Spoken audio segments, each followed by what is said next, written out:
पूरी खबर क्या है, ग्राफिक्स के जरिए आपको इस पर थोड़ी डिटेल दे देते हैं, आपको बताते हैं। देखिए, पाकिस्तान में 6 फरवरी को बम धमाका हुआ था। वो खबर हमने आपको उस दिन भी प्रहार में बताई थी। और इस्लामाबाद में ये बम धमाका हुआ। धमाके में 31 नमाजियों की मौत हुई।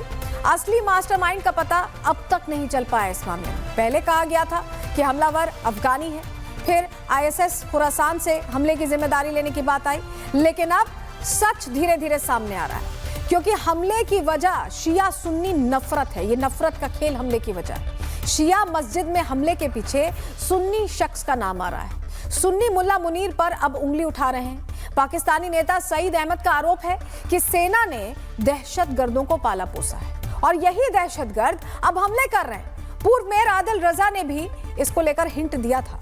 हमले से 8 दिन पहले उन्होंने कहा था कि कुछ बड़ा होगा और ऐसा ही हो भी गया। और मुल्ला मुनीर की गलती कैसे अब उन पर भारी पड़ने वाली है, इसके लिए आपको जरा हम तस्वीर दिखाते हैं। आप ये तस्वीर देखिए, जहां पूरी दुनिया के शिया मुसलमान अब पाकिस्तान के खिलाफ विरोध प्रदर्शन कर रहे हैं। और ये कश्मीर की तस्वीर है जो हम आपके सामने रख रहे हैं, जहां मुनीर का विरोध हो रहा है।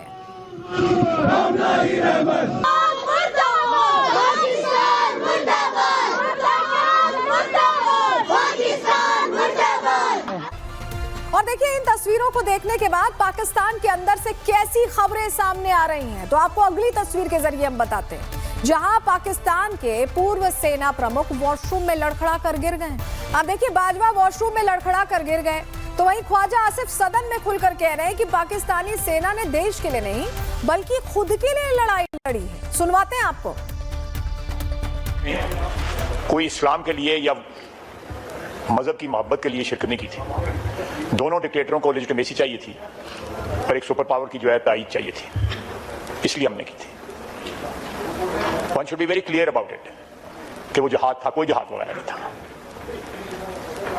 वो एक सुपर पावर की जंग थी, उसके लिए हमने अपना करिकुलम चेंज कर दिया। आज तक वो करिकुलम दोबारा नहीं हम बहाल कर सके जो आपने, मैंने और यहाँ पे बहुत से लोगों ने 60 की और 70 की दहाई में पढ़ा। अब ख्वाजा आसिफ किस तरह रोजाना अपना दुख बयां कर रहे हैं, ग्राफिक्स के जरिए इस पर भी पूरी डिटेल आपके सामने रखते हैं, जानकारी आपको देते हैं। देखिए, ख्वाजा आसिफ ने पाकिस्तान की पोल खोल दी। पहले कहा कि US में यानी अमेरिका में टॉयलेट पेपर समझा जाता है पाकिस्तान। फिर कहा कि हमारी सेना की पिटाई हो रही। मरने वाले सैनिकों की एक लिस्ट भी उन्होंने बाकायदा पढ़कर सुनाई सदन के अंदर, पाकिस्तानी संसद के अंदर। इन सब के बाद मुनीर के खिलाफ उन्होंने बड़ा बयान दिया है। ख्वाजा आसिफ ने कहा है कि हम देश के लिए नहीं लड़े। उन्होंने कहा कि पाकिस्तानी सेना सिर्फ US के कहने पर लड़ी है। हालांकि वो पुरानी घटनाओं का संदर्भ ही दे रहे थे जब अफगानिस्तान में जंग लड़ी गई थी, लेकिन उनकी बातें आज भी प्रासंगिक हैं। इसीलिए ख्वाजा आसिफ ने अब मुनीर को सीधे सीधे ललकार दिया है। ख्वाजा आसिफ सदन में पाकिस्तान की हकीकत रख रहे हैं, तो वहीं जेल में बंद इमरान खान के ऊपर संकट गहरा चुका है, क्योंकि अब मुल्ला मुनीर ने इमरान को निपटाने का प्लान ब्लाइंड लॉन्च कर दिया है। प्लान ब्लाइंड की हम बात करें, जिसके तहत इमरान को अब अंधा करने का प्लान बनाया जा रहा है। आप ये बयान सुनिए जरा। 85%, ये उन्हीं के वर्ड्स हैं, मैं जो कोट कर रहा हूं, मेरे अपने नहीं है। 85% उनकी आंख जाया हो चुकी है। और जो बातें मुतजाद आ रही हैं, मरियम रियाज वटू, हाँ यही नाम है उनका, उनकी बहन है अबुशा बीबी की, उनका कल जो बयान आया कि उनकी तबीयत ठीक नहीं है, इमरान खान की आंख ठीक नहीं है, तो उसके बाद बातें हुई। तो आज मुझे कल मरियम रियाज वटू का परसों आया, मुझे कल रात को ये बात पता चली, तो आज मैं आपसे बात शेयर कर रहा हूँ कि मुझे जो पता चली वो ये। तो इसका मतलब है मरियम रियाज वटू ने जो बात की वो ठीक है। और फिर आपने देखा कि सलमान सफदर ने जेल से निकलते ही कहा कि ठीक है, लेकिन फिर कल सुप्रीम कोर्ट में उन्होंने कहा कि मैंने ठीक का ये मतलब नहीं है कि उनकी तबीयत बिल्कुल ठीक है। लेकिन आप इसको इस तरह देखिए कि वैसे खान साहब की तबीयत ठीक है, कोई उन्हें फौरी तौर पर खुदा ना खास्ता उनकी कोई जान को खतरा नहीं है, लेकिन जो आंख वाला मसला है ये सीरियस हो चुका है। तो अबसार आलम को आपने सुना, उन्होंने सीधे सीधे कहा है कि ऐसा हो सकता है कि नियाजी को अंधा कर दिया जाए। वो नियाजी जो जेल के अंदर बंद है, लेकिन अभी भी मुनीर के लिए बहुत खतरनाक है, क्योंकि एक आवाज पर लोगों की भीड़ कैसे जेल के बाहर इकट्ठा हो जाती है हमने देखा है। पूरी खबर क्या है, जानकारी आपके सामने ग्राफिक्स के जरिए रखते हैं, आपको बताते हैं। इमरान खान की दाहिनी आंख में दरअसल बीमारी है, जो हमें पता चला है। इमरान को CRVO नाम की एक गंभीर बीमारी है और इसमें रेटिना की नस में ब्लॉक हो जाता है, जो वेन्स होती है उसमें ब्लॉकेज हो जाता है रेटिना की। 2025 से पहले इमरान की आंखें नॉर्मल हुआ करती थी, लेकिन जेल में रहते हुए धीरे धीरे धुंधलापन हुआ, यानी धुंधला दिखाई देना शुरू हुआ, ब्लर दिखाई देना शुरू हुआ।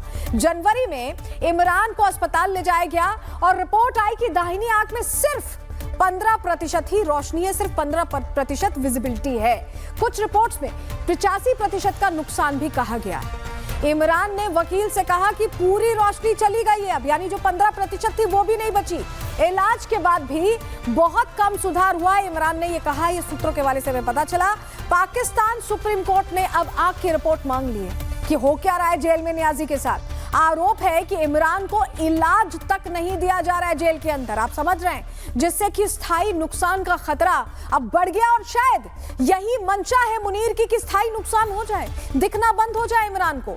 मतलब मुनीर इमरान को क्या अंधा बना देना चाहते हैं, अंधा कर देना चाहते हैं, यह सवाल बना हुआ है। क्योंकि मुनीर को लगता है कि अगर नियाजी बाहर आए तो शायद उनके लिए इतना बड़ा खतरा हो सकते हैं कि कहीं सत्ता ही पूरी ना पलट जाए, जो शहबाज उनके इशारे पर चल रहे हैं वो सब कुछ ना बदल जाए। और उनकी अदावत तो जग जाहिर है, पूरे पाकिस्तान में जाहिर है। ऐसे में पाकिस्तान में अलग अलग साजिशें चल रही हैं।